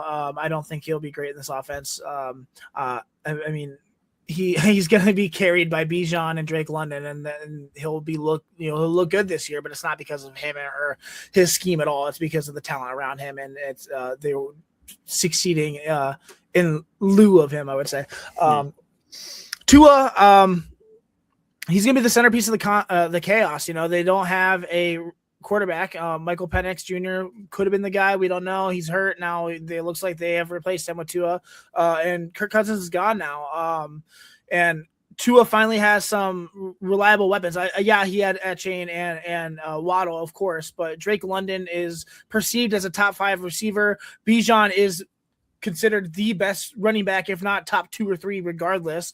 And Kyle Pitts is still there too. So a good offense, and I think this is another one of those put up or shut up kind of years for another player, and that's for Tua. So I think Tua is going to succeed. I think Brian Robinson, the only addition he's going to bring to the team is going to screw fantasy draft Brian Robinson instead of Bijan Robinson, but he's okay for a backup role, taking over the Tyler Algier. He's physical, efficient, reliable, can play downhill. So, he's not a home run hitter, but that's fine. They did sign Jahan Dotson as well. He gets a fresh start, but, he's a whatever. Zacchaeus, another guy who was mad with the Bears last year. Nick Folk, I think, is a great addition. I think he's had a great career and is reliable as well. I have no idea. No idea what this offense is going to be. I like Zachariah Branch coming out as a rookie, but we're not talking about rookies right now, and that's hard. So, I think Kevin Stefanski sucks, and Mayfield beats them. Yeah, I feel like the main thing to watch, as you mentioned, is like what this quarterback battle is going to look like. Is Tua going to win it? Is it going to be Michael Penix show to try it again one more time? Are they going to try and trade for somebody that's going to start? I don't know. Like, once they figure out that quarterback room, that's when I feel like, okay, then we can start piecing together what the rest of this offense is going to look like for fantasy football. And so I guess we're just in wait and see mode right now. Right. But overall, I feel like they did a lot to really not gain a whole lot for the next offseason or for the next season for offense. Yeah. And so just a lot of busy work. So for sure. All right. Let's talk about the Carolina Panthers. They added Kenny Pickett, quarterback. They added John Mechie III, wide receiver. They added a good left tackle in Rasheed Walker, and they added some depth at running back with A.J. Dillon. I don't think he will really be relevant at all, but we'll see. But yeah, overall, I think my thoughts are this is good for Jonathan Brooks. You hope so. I really do hope so. He's been sitting on my taxi squad for 2 years. I think this offense has potential to be really good. Ted McMillan was a good player last year. Bryce Young finally feels like he was turning a corner last year. We'll see what happens. A lot of these key additions are really just filler pieces. Nothing really stand out. So we'll see what happens. I don't know. What do you think? I agree. I mean, Kenny Burger King hands Pickett, his tiny little hands. He's a backup, whatever. I don't care about that. Rasheed Walker should help that running game for sure. I was surprised the contract he signed to because he was considered maybe one of the top left tackles, and I think it was only a 1 year, $8 million deal, which is not that much for a left tackle. So, the Jen Wills contract is what it is. Right. And I mean, they obviously just, drafted Monroe Freeling as well. So it's a stopgap for sure. But nonetheless, nothing really crazy here. I think Jonathan Brooks is a beneficiary here, but is he healthy? We don't know. He was clear for, to start in the offseason program with the Panthers, but there's still a long road ahead of proof of him being reliable before I deem him, anything of a fantasy asset right now. So, I mean, he could be the starter or he could be absolutely nothing. But, I mean, they have Chuba Hubbard and Jonathan Brooks right now and A.J. Dillon. That's about it. So, it's wide open. It really is. And so we'll see what happens. If that offense can actually get a running game that's consistent and a little bit more dynamic, it can really help, I think, kickstart that whole offense. That passing game's right there. I'm excited I for agree. it too. So, yeah. All right, well, let's talk about the Saints. We talked about Travis Etienne a little bit earlier, but he was the big key addition this offseason. I'm curious what that running back room looks like now with Travis Etienne and Alvin Kamara in it. They signed Noah Fant. They signed Zach Wilson as a sneaky QB2. I feel like they had a really good offseason overall. I think somebody like a Travis Etienne can really help bolster this offense and really make their running game and passing game a little bit more dynamic. And so I'm excited about it. I'm excited to see what happens. But what are your thoughts? Yeah. I think had a very, very good offseason. I mean, Travis Etienne is going to be RB1 in this offense. I think he's going to be really, really good. Tyler Shuck is going to feast in this offense as well with Olave, and now their top 10 receiver and Jordan Tyson in the drafts as well. I think they had a great offseason. Zach Wilson is a non-factor for me. He's garbage. Noah Fant, had high expectations when he was with Seattle, and then has just with the Bengals last year didn't do well, and then we'll see what he is this year. But he'll be a backup for Oscar Delp, so it's fine. We'll see. Nonetheless, I think the Saints quietly, built a balanced and modern offense in one season. I think they have a dynamic running back one. They have real tight ends who can threat, a stable QB room and a defense that keeps the game close, not to mention a very good wide receiver room now as well. So I secretly really love the Saints offseason. Yeah, I agree. All right, well, we're going to take a break, and then we'll come back and do the last two divisions. Clean energy, bold flavors, and no jitters. See why people won't shut up about Dubby. Clean energy, no jitters or crash. Whether you're starting your workday or getting ready to exercise, Dubby Energy helps you lock in and focus. With over 15 flavors to choose from, you can't miss. Order Dubby Energy right now by using the QR code on your screen and use the promo code InsideEdge10 to receive 10% off your order. Dubby Energy, your energy-focused sponsor of the Inside Edge Network, Cleveland's digital leader. All right, so go to w.gg. We don't have a QR code. We need to message AA. AA, if you're watching this, or Eli, who just got the assistant producer job nice, for Inside Edge. Congratulations. Please send us the QR codes. We'll message you. But, we do not have those. So, w.gg. You can go to Inside Edge Network at Inside Edge on Twitter. Inside Edge Net on Twitter, excuse me. And you can find the links there, or InsideEdgeNetwork.com is our website. We also have a lot of merch there as well right now. Go check that out. Go check out all the different podcasts on there. You'll find links, and then you'll find all of the podcasters as well. You'll find our cute little faces on there. So go check out that as well. Yeah. The one energy flavor that they had there was Dub Sludge. Now I kind of want to know what that tastes like. So Dub Sludge. Interesting. All right, NFC East. Let's jump through it. Okay, the Dallas Cowboys. They signed. Why are there 32 teams in the NFL? What the heck? So many. So they signed Marquez Valdez-Scantling to help fill out that wide receiver room. They signed Sam Howell as a quarterback too. They re-signed Javonte Williams. And then the rest of their moves this offseason was really defensive focused. So I think it was an okay offseason for them. Nothing really too crazy, but they filled some depth pieces that they needed to. They re-signed their running back one, which is, I think, a good thing for them because they had a good thing going last year. and they really bolstered that defense. And so overall, I think they did fine. But what are your thoughts and how are the fantasy implications for this team? Yeah, I think the only really thing I care about is Devontae Williams re-signing. There was a lot of questions going into 2025 if Devontae Williams was going to be the guy, if they're going to draft somebody. There's rumors that Jerry Jones wanted to draft Jonathan Brooks the year before that. So they were talking about trying to get a running back for a long time. We thought maybe Omar Hampton that last year. None of that happened. And now, I went in as a Javonte Williams hater thinking, he hasn't really done anything. And he was really, really good last year. So I'm excited to re-sign him. I think he'll still be really good in that offense, especially since, defenses have to cover Pickens and CeeDee Lamb. Not to mention MVS now, who's going to be a role player, but someone who stretches the field as well. So Sam Howell, whatever. But other than that, I think their defense their offense was one of the best in the league last year. And the defense was the worst in the NFL last year. So they poured the resources into pass rush, secondary depth, front seven help, different rotational pieces. I think they're going to be a lot better this year. Yeah. It's hard for me to envision their offense getting better because they were so good last year. I mean, they were top 5 by the end of it, but they were number 1 for a very long time. And if this defense gets better, it's just going to help the offense. So I'm excited about it. We'll see what happens with George Pickens. I'm not sure if he signed the franchise tag, so he either can be on the team this year or at least can be traded, but we'll see. I don't know. But right now I really like this offense for fantasy.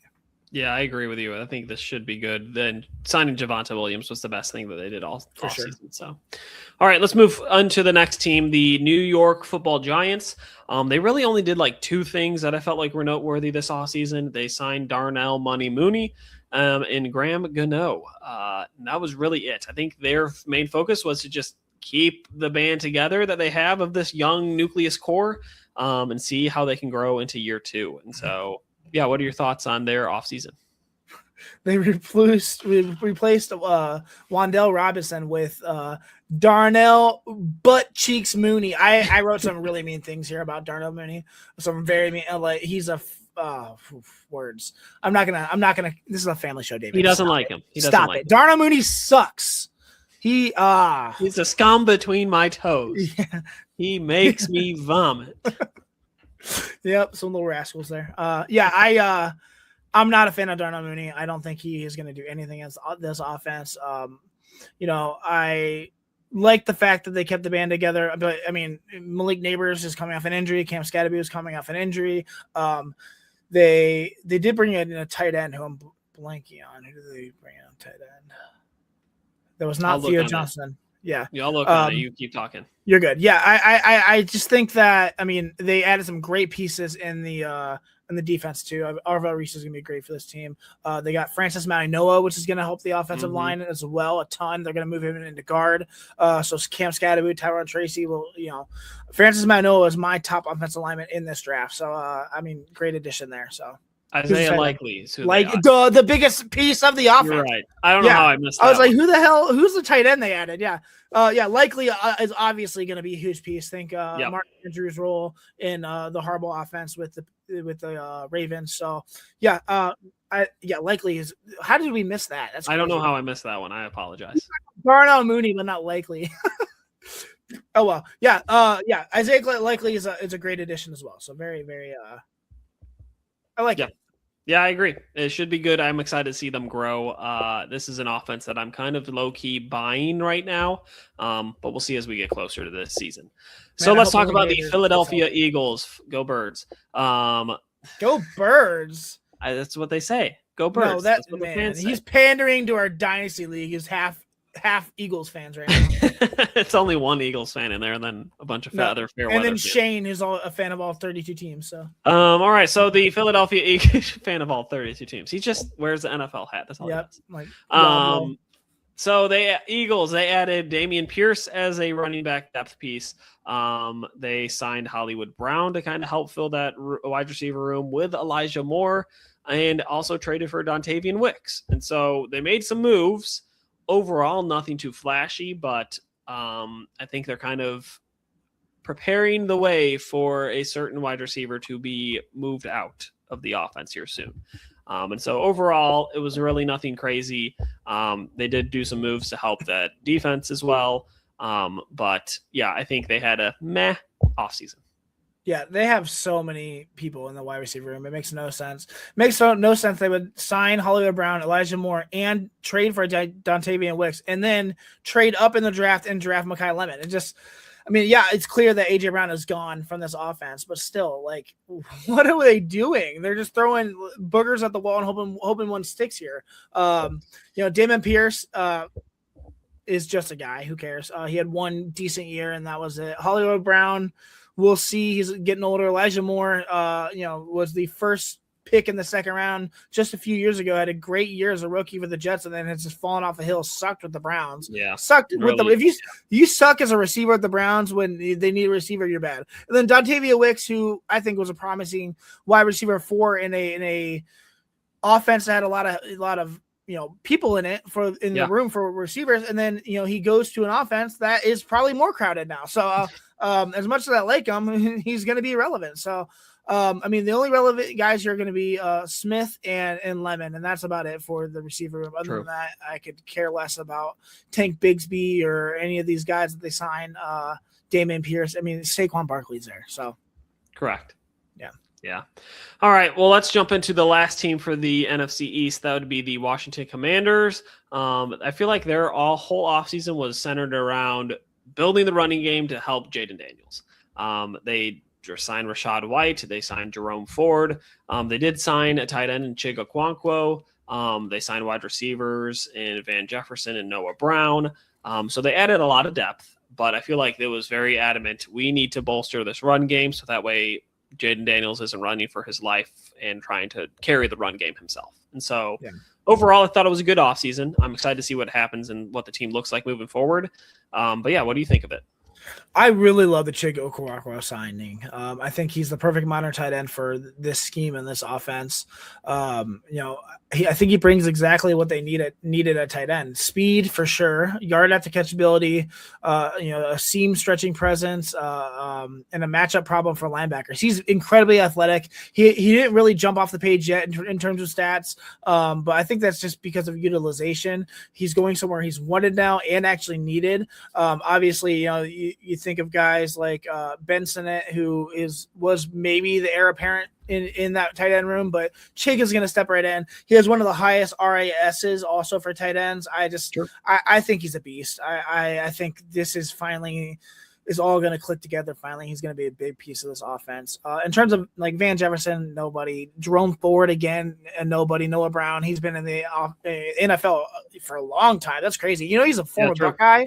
Yeah, Noah Brown. That's crazy. He's been in the NFL for 32 years. He's a pro. He was on that 1968 Rose Bowl team. No, I don't know. Wow.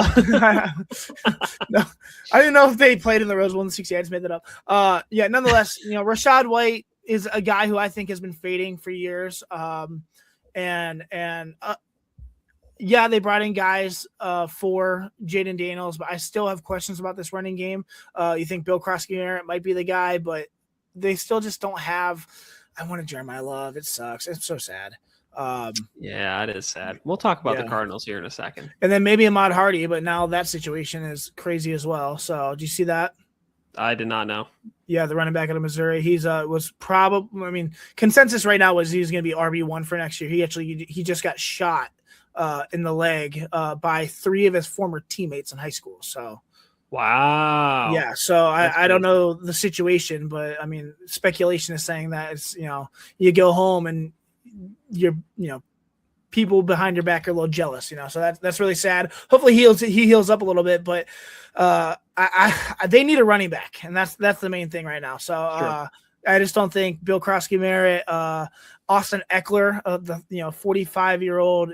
Is he okay? Amputee at this point? Yeah, I don't know. So I think that's the main concern right now. Yeah, they got bodies, but I don't think those bodies are significant. So that's fair. Yeah, I can see that, and I'm still a little bullish on Bill, but we'll see what happens. All right, we're gonna jump into the NFC West. Let's finish that.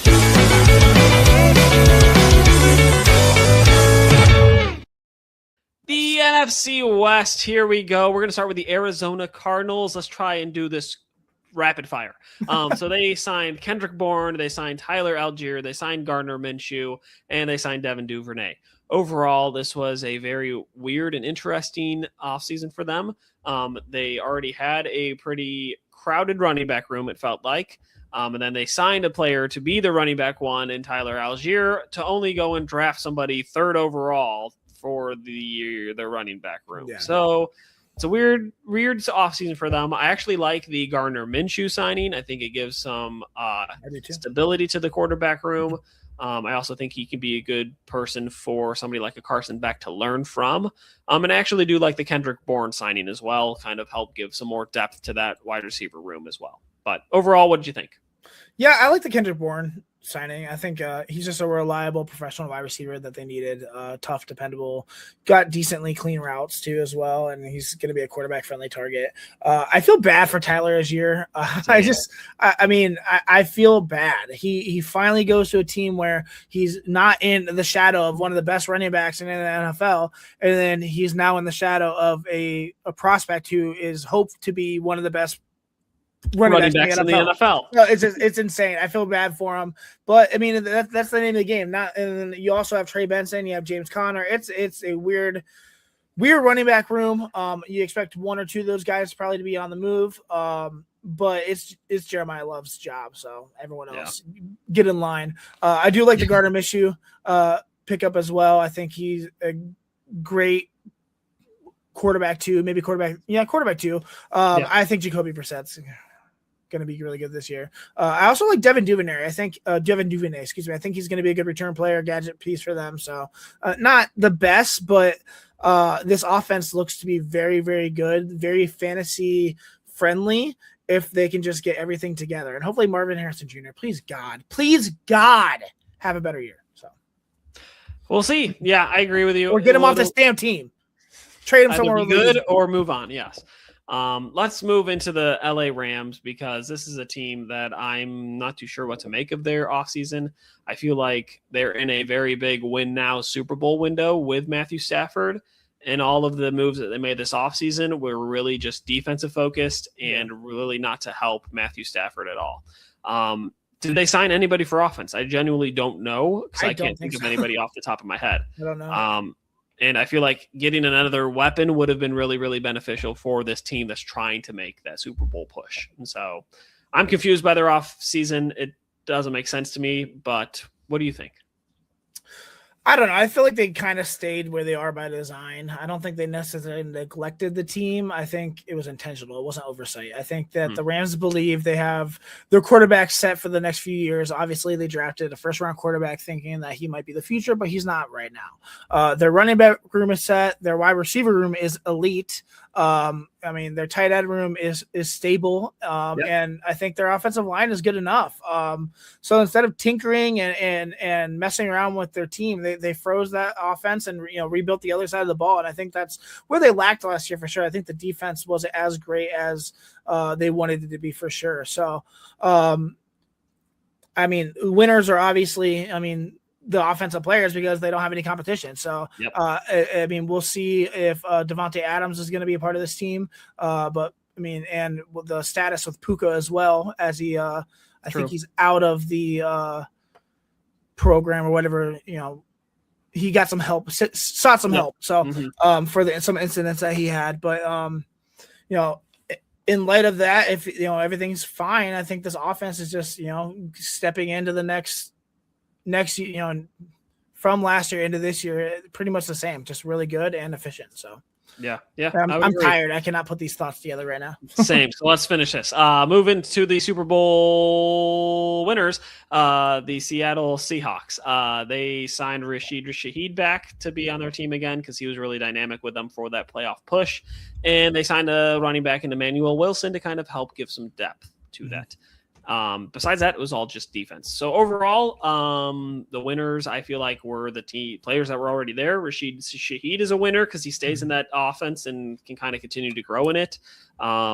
Jackson Smith and Jigba is still going to be good.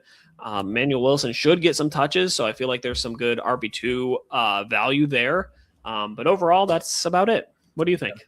I really like Emmanuel Wilson. I don't know if I like him in this offense. I feel like he last year showed glimpses that he could be the RB1 when Josh Jacobs was out with the Packers. And I just don't, it sucks that he's in this situation again because of course they overdrafted a running back in the first round. Insane. Rashid Shaheed, I think that's exact, wide receiver that they needed to keep for sure. I mean, he's pure, unfiltered, he's got tilting speed. We saw that obviously in the playoffs. He's got vertical juice, return value. I like it. And then I think, Emmanuel Wilson is a smart and, a low cost running back to insurance policy. So I'm fine with it. Yeah. Yeah. Same.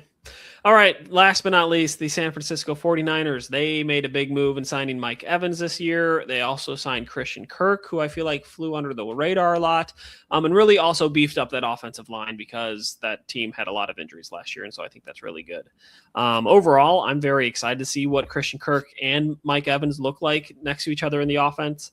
It should be really, really good for helping that offense grow, really good for Brock Purdy. What are your thoughts? Yeah, I mean, they probably benefited the most out of anyone. I think. I mean, Mike Evans is the cream of the crop for sure. The absolute nuclear addition that they needed. I think him in this offense should be borderline illegal. He's going to bring red zone dominance, contested catch mastery, veteran precision. I think a wide receiver one skill set that doesn't need 150 targets, and in a room last year that was so volatile because of injuries. I mean, man, it was so awful. Now they have I get Mike Evans was also hurt last year, but he's been proven time and time again that he's just so reliable. 1,000-yard seasons every year until last year when he finally got hurt a little bit. But hopefully he's healthy now and everything's fine. He's gonna be a true boundary alpha for that team, and he's gonna win. Even when the play around him wasn't perfect. So I mean, this is a fantasy wide receiver one landing spot. I think he's going to be a top. I'll be conservative and say top 10, but he's gonna be really good this year. So yeah. And then Christian Kirk is a perfect complement as well. Get a body in there. He's fast. He got slot versatility, route precision, yard after catch ability. I like the pickup for sure. And then the defense got the rest, which is the point. They needed to bolster that defense for sure. So. Absolutely, yeah. All right, well, that will wrap it all up for the New Homes, New Value edition of this podcast. If you are rocking with us and liking what we're just putting out here for fantasy football here in the month of May, which is crazy, and nobody should be really listening to fantasy football in the month of May, but you are, so thank you. Go ahead and give us a follow on all of our socials. You can find us at The Commish Couch, and you can find us everywhere that you get your podcasts as well. So go ahead onto Apple Podcasts, Spotify, Amazon Music, Boom Player, wherever you're at. Just turn on our automatic downloads and you will be with us wherever you are. Maser, anything else you want to add? Yeah, before we move on, I want to take a moment to thank our show sponsor, Monster Moments Photography, which, if you don't already know, is my business that my wife and I run together, my wife, Hallie. Monster Moments Photography is our husband and wife wedding photography team based right here in Cleveland. For the past 10 years, Hallie and I have had the privilege of photographing more than 100 weddings across Northeast Ohio and beyond. Every single one of those weddings was shot together, just the two of us working side by side, capturing the day as a true team. What we care about most is telling the real story of a wedding day, the genuine moments, the emotions, the little interactions that actually matter years later. When we want couples to feel comfortable, natural, and completely themselves in front of the camera, and we approach every wedding with that mindset. No stiff posing, no forcing, no forcing smiles, just honest, meaningful images that feel true to who you are. Cleveland is home, but our inspiration comes from everywhere we've traveled and every couple we've met. And whether it's a backyard ceremony or a full-scale destination wedding, we bring the same warmth and same consistency and the same passion to every single shoot. If you want to see our work or learn more, you can visit us at monstermomentsphotography.com. That's MOSSOR, momentsphotography.com. We did David's wedding. We had a wedding last weekend, and we have 2 more this weekend, so we're starting to get busy. So, go check us out. We're grateful. All right, guys, that's going to wrap up season 2, episode 13, the 26th overall episode of the Commissioner's Couch Fantasy Football Podcast. Another one in the books. And honestly, nights like this are why we keep the show going. Free agency always sneaks up on people, but when you really sit down and break it all apart, you realize just how much the league shifts before a single rookie ever steps onto the field. Tonight, we walk through new homes, new values, every major free agent addition, every sneaky death move, every roster shakeup that's going to matter when you're setting your lineups this fall. Some teams rebuilt their identity, some teams patched holes, some teams took big swings, and some just kind of existed. But every move changes something, and this is the part of the offseason where the sharp fantasy players separate themselves from the pack, because this is where you find the edges, this is where you find the sleepers, this is where you find the guys who quietly stepped into bigger roles while the rest of your league wasn't paying attention. Next week we are going to continue this offseason grind because the draft is done, free agency done, the dust is settled, and it's time to put all of it together.